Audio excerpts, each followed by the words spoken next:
네, 여러분 안녕하세요. 준동사 파트의 투부정사 파트 1까지 지난주까지 잘 들으셨고요. 여러분 다시 시작하는 거는 투부정사 의미상의 주어입니다. 투부정사는 앞에서 말씀드렸듯이 준동사의 가장 대표적인 친구로서 의미상의 주어도 가지고 시제랑 비슷한 개념도 가지고 형식도 취하는 등의 동사의 성질을 가지게 됩니다. 동사의 성질과 특징은 가지지만 동사가 아니라고 했었습니다, 여러분. 자, 준동사의 개념과 이해를 조금 더 이해가 안 되시거나 까먹으셨으면 앞에 가셔가지고 준동사 파트 다시 듣고 오시면 되고요. 준동사는 너무 중요한 만큼 처음에 이해하시기 좀 생소하실 수 있습니다. 그래서 반복적으로 들어주시고 이해해 주시면서 암기를 하면서 가야 되는 파트가 투부정사예요. 여러분들이 앞으로 이제 투부정사가 들어간 구문은 정말로 너무 무시하게 많이 보게 되고요. 투부정사 그 정도로 많이 쓰여요, 여러분. 영어에서 정말 중요하고 많이 쓰이는 순서로 저희가 프레니아스식 구문이 배치가 되기 때문에 여러분들이 투부정사를 정확히 알기 위해서 제가 이제 투부정사 파트 1, 2에서 다뤄주는 모든 문법 내용을 숙지를 하셔야 되고 그 숙지한 내용을 기반으로 해서 예문을 작성을 해보시고 기본적으로 나와 있는 예문들에 있어서 여러분들이 적용까지 해보셔야지 투부정사에 대해서 마스터할 수 있습니다. 그래서 투부정사를 마스터하는 게 여러분들의 목표가 될 거고요. 투부정사를 마스터하게 되면 뒤에 따라 나오는 준동사의 다른 친구들 있잖아요. 동명사, 분사, 분사구문 이런 친구들까지 여러분들이 통달해서 공부를 하시게 되고 적용과 활용을 하게 됩니다. 그럼 준동사 파트는 여러분들이 마스터링 되기 때문에 그 투부정사나 분사나 동명사, 분사 구문까지 영어에 있어서 정말 많이 쓰이는 구문들이고 시험에는 물론이고요. 우리가 문법에서 기본적으로 배워야 되는 아주 기초적인 단계 작업을 끝내게 됩니다. 그럼 그런 구문 독해 실력을 가지고 여러분들이 독해량을 늘려가시면서 본인들이 원하고 궁금해하고 좋아하는 분야를 선택하셔서 아티클도 좋고요, 노벨도 좋고요, 소설도 좋고 기사도 좋고 아니면 테드나 이런 강연도 좋아요, 여러분. 본인들이 좋아하는 것들을 선정하셔서 독해를 많이 쌓아가는 게 여러분들의 영어 실력을 높이는 데 도움이 될 겁니다, 여러분. 그래서 저랑 같이 하는 플리니 문법 학습지 그리고 기본적으로 천일문을 구문 독해 같이 병행을 하잖아요, 여러분. 그것들을 잘 훈련을 하신 후에 여러분들이 독해집을 한 개 선정하셔가지고 많이 읽는 연습을 하셔야 되고요. 내가 읽기 능력이 좀 많이 부족하다 생각되는 분들은 한국어 국어책을, 한국어 소설책을 선택하셔가지고 국어력, 독해력을 늘려가시면서 영어 공부를 하시는 것을 추천을 드립니다.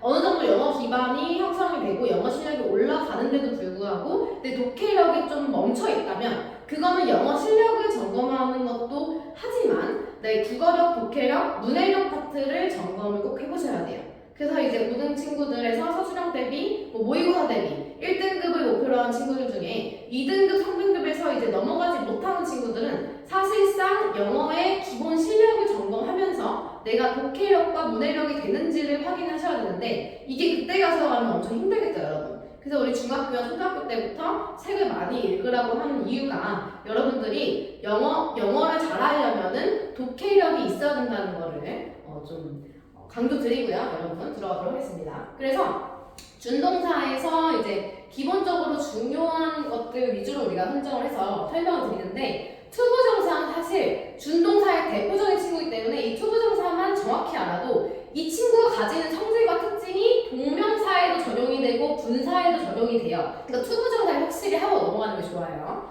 그랬을 때 오늘 배우는 거 뭐예요? 투부정사의 의미상의 주어를 배우게 돼요, 여러분. 자, 의미상의 주어라는 건 뭐냐면 기본적으로 동사가 가지는 주어라는 애가 있는데 이 주어가요, 여러분. 자, 기본적으로 주어가 있고 동사가 있잖아요.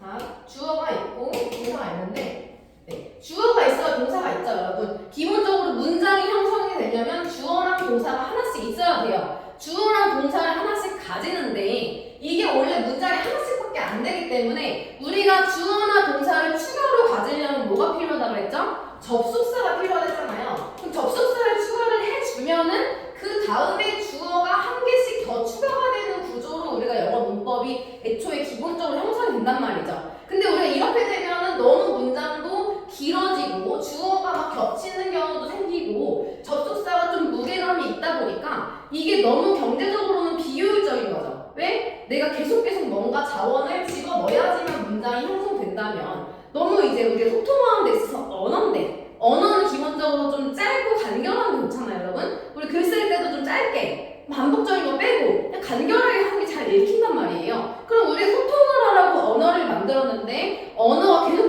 겹치고 반복되면은 싫어요. 그리고 영어에서는 굉장히 경제적인 걸 추구하기 때문에 이런 거를 좀 없애고 싶어 하는 성질이 있다는 거가 있어요. 그러면 볼게요. 그래서 하는 게 우리 준동사예요. 준동사는 접속사가 없어도 추가해서 동사적인 애를 한 개 만들어줄 수 있는 게 준동사라고 했어요. 자, 우리 준동사 파트에서 우리가 계속 설명을 했던 부분입니다. 그랬을 때 투부정사라는 친구가 이 준동사의 가장 대표적인 친구니까 동일하게 일단 볼게요. 투부정사라는 집어넣으려고 하는데 기본적으로 주어, 동사, 접수사, 주어, 동사 이렇게 흘러가야 되잖아요. 근데 여기서 접수사 안 넣고 주어도 안 넣고 투부정사를 여기다가 집어넣으려고 한단 말이에요, 여러분. 네, 이해되고 있죠? 그럼 투부정사를 집어넣을 건데 이 동사적인 비슷한 애를 집어넣었으면은 여기에 해당하는 주어도 필요할 때가 있을까요, 없을까요? 네, 당연히 있죠. 당연히 이 투부정사라는 동사에 비슷한 애를 집어넣었을 때 얘가 해당하는 주어가 필요한데요. 그 주어를 어떻게 집어넣을 거냐가 지금 여기 의미상의 주어 파트에서 공부해야 하는 핵심 내용입니다. 네, 되셨죠, 여러분? 그랬을 때 종류가 지금 몇 개가 있어요? 1, 2, 3, 4 이렇게 꽤 있어요. 근데 많진 않아요, 여러분. 투부정사가 어떨 때 어떻게 의미상해를 어떤 형태로 취하는지를 우리가 카테고리에서 분류해놨어요. 그럼 이 분류 외에는 사실상 예외적인 게 거의 없기 때문에 우리가 투부정사의 의미상의 주어가 1번 이렇게 나오는구나, 2번은 이렇게 나오고 3번, 4번 이런 식으로 나오는구나를 이해하고 있으면 이런 문형이 나왔을 때 투부정사구나, 의미상의 주어구나, 이럴 때 이렇게 해석하라고 했지, 이런 방법이 있지, 이렇게 하면서 해석을 하게 되면 정확한 독해가 되는 겁니다. 근데 그런 식으로 하면 사실 영어를 유추하거나 내가 막 해독할 필요가 없어요. 영어는 언어지 이게 암호가 아니에요, 여러분. 우리 친구들 독해 시켜보면은 해독을 하고 있어. 이제 암호를 이제 풀듯이 막 해독을 하는데 보통 그런 식으로 많이 영어를 접한 친구들 영어가 싫어져요. 어렵거든요. 단어끼리 조합해가지고 문장을 만드는 창작 능력이 요구가 됩니다. 네, 그러면 이제 맞춰지지도 않고 내가 해석한 게 정확하게 떨어지는 독해도 아닐 뿐더러 내가 안 되는 단어 실력 가지고 단어를 조합해서 이제 문장을 이해를 해야 되기 때문에 이게 당연히 어렵고 재미가 없죠, 여러분. 네, 그런 식으로 공부를 하면 안 돼요, 여러분. 그래서 우리가 문법이 아무리 어렵다 싫다 해도 문법을 기초적인 거를 처음에 잘 잡아놓으면은 그걸 기반으로 독해도 하고 리스닝도 하고 스피킹도 하고 라이팅도 할 수 있기 때문에 우리가 좀 힘들어도 이 플리니 학습지 문법을 두세 번 돌려서 내 걸로 만들어 오는 게 필요합니다. 그랬을 때 첫 번째로 가는 게 주어, 동사, 목적어로 이루어진 3형식 문형이에요. 여기 같은 경우는 목적어 자리에 투부정사가 들어가는 거야. 목적어 자리에 투부정사가 들어간다는 건 무슨 말이냐면 원래 목적어 자리에 들어갈 수 있는 건 명사 상당 어구가 들어갔어요. 명사나 대명사나 명사구나 명사절 이런 애들이 들어갔단 말이죠. 근데 목적어에 원래 그런 친구들이 들어가야 되는 게 맞는데 여기에 뭘 집어넣었다고요? 투부정사를 집어넣었다고 했어요. 자, 우리가 지난 시간에 배웠던 게 뭐예요? 투부정사가 명사, 형용사, 부사 세 가지 중에 하나로 쓰인다는 거를 공부를 했잖아요. 그럼 우리가 투부정사가 목적어 자리에 들어갔다는 거는 명사적인 역할로 들어갔다는 얘기가 되는 겁니다, 여러분. 그러면 선생님 헷갈릴 수 있어요. 선생님 투부정사가 준동사 아닌가요? 동사에 준하는 애가 왜 갑자기 목적어 자리에 명사로 들어가죠? 여러분 이런 질문 할 수 있거든요. 자, 여기서 다시 한번 설명을 드리면 투부정사는 동사에 준하는 준동사가 맞는데 동사는 아니에요. 그럼 결국에는 뭐냐면 동사의 성질을 가지는 명사입니다, 여러분. 명사적 역할을 쓰였을 때는 명사예요. 그리고 얘가 형용사 자리에 들어가면 형용사가 되고요. 이 친구가 부사 자리에 들어가면 부사가 됩니다. 그러니까 요약해서 설명하면은 동사의 성질을 띠는데 얘가 결국에는 문장에서 쓰이는 역할은 뭐냐면 명사, 형용사, 부사로 쓰인다는 거예요. 자, 여기서 명사, 형용사, 부사 헷갈리는 분들은 앞으로 가셔서 우리 내가 설명해놓은 파트 있잖아요. 거기 가서 다시 듣고 오세요. 자, 그랬을 때 이 명사가 목적어 자리에 들어가서 이 투부정사가 명사적 역할로 쓰인 거거든요. 그랬을 때 볼게요. 일단 1번 케이스야. 자, fleeing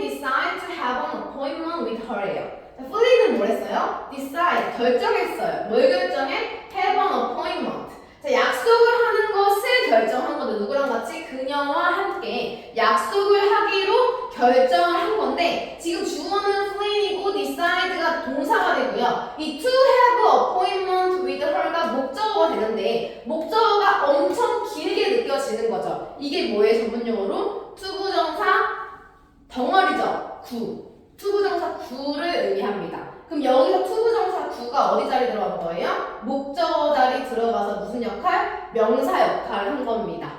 되겠죠, 여러분? 그럼 볼게요. 이 투부정사 준동사가요. 목적어 자리에 들어가서 투부정사의 역할을 해주고 있는데 얘의 의미상의 주어가 누구냐 했을 때 지금 플린이 결정하는 거고 플린이 약속을 잡는 거잖아. 그럼 얘가 주어 겹치는 거죠. 결정한 것도 플린이고 약속을 잡은 것도 플린이야. 그러면 결정을 하고 약속을 잡은 주어가 같기 때문에 이 친구의 의미상의 주어는 어딨어요? 얘가 의미상의 주어가 되는 겁니다. 이 decide의 의미상의 주어가 플린이고 to have an appointment with her의 의미상의 주어도 플린이 되는 거예요. 되셨나요? 이해됐죠, 여러분? 차근차근 갈게요. 자, 그 다음 두 번째 볼게요. 자, 두 번째 보시면 사실 1번 같은 경우는 좀 쉽고 개념도 잘 안 보일 수 있어요. 왜냐면 그냥 뭐 Flynn decided to have an appointment with her 하면은 여기도 투부정 들어갔구나 정도잖아요. 그쵸? 근데 의미상의 주어라는 건 뭐냐면 이 투부정사의 주어를 찾아주는 건데 얘는 그냥 이 앞에 있는 본주어랑 같기 때문에 따로 표시 없이 그냥 이러고 끝. 자, 그리고 두 번째 볼게요. 두 번째는 어디 자리에 들어가냐면 목적격 보호 자리에 들어가. 목적격 보호 자리에 투부정사가 들어가는 구조예요. 그럼 목적격 보호 자리에 지금 to teach 이런 투부정사를 집어넣을 건데요. 의미적으로 봤을 때 자, 주어가 who이고요. asked가 요청하다라는 동사고 플린이 목적어고 to teach가 목적격 보호예요. 그럼 우리가 오형식에서 공부를 이미 했어요. 목적어랑 목적격 보호 관계가 주어랑 동사 관계처럼 해석이 된다는 걸 우리가 미리 앞부분에서 오형식에서 이미 공부를 했어. 그럼 볼게요. 그럼 목적격 보호에 to teach가 들어갔으면 이 to teach의 주어는 어디 있어요? 자, 플린에 있는 거죠. 이게 주어가 되는 거야. 그럼 플린이 가르치는 거야. 누구를? 학생들을. 학생들에게 영어를 학생들에게 영어를 잘 가르치는 게 누구야? 이 가르치는 주체가 플린입니까? 훈입니까? 플린인 거죠. 그럼 얘의 의미상의 주 어디 있어요? 플린이에요. 이게 좀 개념이 살짝 섞여 있어서 좀 헷갈릴 수 있는데 쉽게 설명하면 얘는 오형식 구조가 맞아요. 얘가 주어고 훈이 주어고 에스크드가 동사고 플린이 목적어고 to teach가 목적격 보호가 맞는데 지금 투부정사가 목적격 보호 자리에 들어갔잖아. 그럼 얘 입장에서 투부정사 입장에서 주어는 얘라고요. 그래서 얘를 의미상의 주어라고 얘기해요. 의미상의 주어.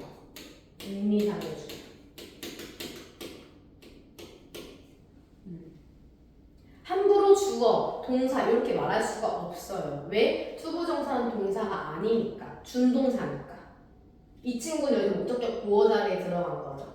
명사로 쓰인 거죠. 되었죠, 여러분? 자, 세 번째입니다. 기본적으로 일반적인 의미상의 주어는 어떻게 쓰냐면 for 플러스 목적격으로 쓴다는 거야. 1번, 2번 같은 경우는 투부정사가 3형식 라인 목적어에 들어갈 때 5형식 라인의 목적격 보호에 들어갈 때의 일이고 기본적으로 일반적으로 투부정사가 이거 외에 쓰이는 경우 있잖아요. 그때는 for 플러스 목적격으로 투부정사 앞에다가 써줍니다. 해석은 뭐뭐이가 뭐뭐 하는 거에 대한 동작의 의미가 들어가죠. 예문을 볼게요. For parents 부모님들이요 to love us 우리를 사랑하는 것은 자 이다 어떻다 unquestionable 물어볼 필요가 없다는 겁니다, 여러분. 그럼 볼게요. 일단은 주어는 사실상 우리를 사랑하는 것이라는 투부정사 구가 주어가 돼요. 이 투부정사가 지금 주어 자리에 와서 명사 역할을 하고 있어. 그러면 우리를 사랑하는 것이라는 이 주어가 투부정사인데 이 투부정사가 가지는 의미상의 주어가 필요한 경우가 있어요. 자, 우리를 사랑하는 것. 우리를 사랑하는 것. 누가 사랑하는데요? 이 투부정사가 지금 주어가 필요해. 누가 사랑해? 부모님이, 부모님께서, 부모님이라는 투부정사의 주어가 필요합니다. 그래서 부모님들이 우리를 사랑하는 것은으로 정리가 되고, 그 다음에 의심할 여지가 없다. 이렇게 됩니다. 되었죠, 여러분? 다음 마지막이에요. 마지막. 자, 형태가 정해진 경우, 이건 쉬워요, 여러분. 형태가 정해진 건 뭐냐면, 가주어진 주어 구문으로 되고, 오브 플러스 목적격이 뒤에 나와가지고 이 가로 해석되는 경우가 있거든요. 가주어진 주어로 쓰였을 때, 진주어 자리에 투부정사가 오는데, 근데 여기 중간에 사람의 성격이나 감정에 형용사가 오는 경우에는 오브 플러스 목적어예요. 보통은 상권이 훨씬 많고요. 이런 경우도 왕왕 있습니다. 그래서 형태, 어떤 형태? 가주어진 주어. 이건 우리 다음 파트에서 바로 할 겁니다. 가주어진 주어가 정해진 투부정사의 의미상의 주어 파트는요. 인 나오고 비동사 나오고 중간에 사람의 감정이나 성격의 형용사가 나오고요. 그 뒤에 오브 목적격, 투부정사. 이런 식으로 진주어 자리가 나올 때 요 세트링이 다 갖춰졌을 때 누굴 써요? 오브 목적격. 그래서 요런 이제 파트는 그냥 문장을 통으로 외우는 걸 추천드려요. 자, 별로 안 어려워요, 여러분. 문장을 통으로 외워봅시다. 자, it was polite of you. It was polite of you. 자, 어떻다? 예의가 바르다. 너가 예의가 바른 거죠. 뭐가 예의가 발라? 너가 나에게 진실을 말한 것은 예의가 발랐었다. 이렇게 되는 거죠. 그래서 이 문장을 하나를 그냥 통으로 외워놓으면은 굉장히 심플 깔끔한 거예요. 자, 그래서 it was polite of you. 자, 예의가 발랐었다. of you. 너가 나에게 진실을 말해줬던 것은 예의가 발랐었다. 이 경우에는 O 플러스 목적격을 써줍니다. 네, 되셨죠, 여러분? 자, 여기까지 보시고 밑에 성격, 감정, 동사, 예시까지 쫙 외워주시고요. 투부정사의 의미상의 주어 정리해주신 다음에 테스트지 푸시고 외우시고 그 다음 파트에서 뵙겠습니다. 네, 수고하셨어요.